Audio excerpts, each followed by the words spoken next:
Say no to BYOD, school-provided mobile devices in the classroom. Hi, I'm Stephen Michaud, the Senior Manager for Learning Applications, Analytics, and Integrations at the University of British Columbia.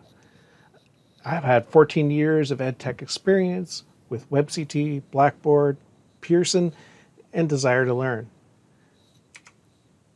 What are some of the challenges with bringing your own devices? Homogeneity, there's too many different devices. Equity, not every student can afford the same device, or a quality device, or enough devices in their family for the students that are there. And privacy, what's on these devices could be anything from tax records, health records, emails, personal pictures, anything. Generally, there's a cost of the materials and applications. If you purchase these materials and applications outright, the longevity of these materials and applications become a problem.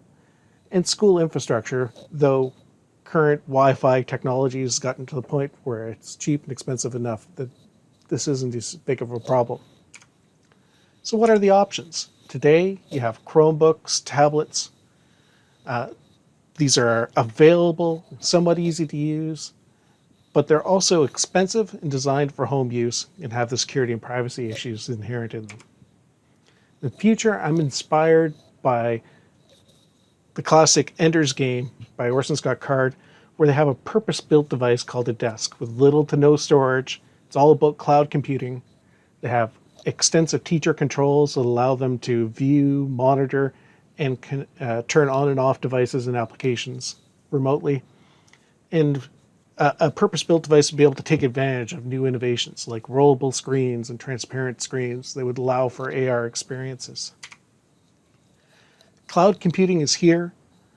Applications like Office 365, Google Apps, publisher materials where you can do quizzes and experiences online and simulations, and virtual worlds like Prodigy for math and Among Us are here today and available.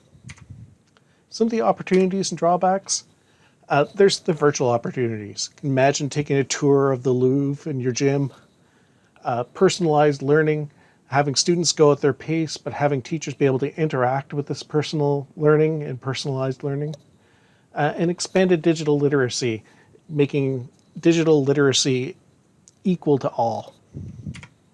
Some of the drawbacks is that we'll need to ensure that teachers are educated and able to provide this as ubiquitously as handouts and paper in class. There's a universal commitment across school boards and school districts in provinces so that equity would still be maintained, and cost. There's going to be a big cost putting this in place, and they'll need to have something like a government or extremely large charity organization that drives this. So, conclusion, mobile is here. Devices and technology in the classroom needs to happen. And the only way to do this in an equitable way is to supply these devices. And if we're going to supply them, let's make them purpose-built so that they don't provide more distraction than they are good. I'll provide this documentation with my references, and I'd like to thank you for listening to my presentation.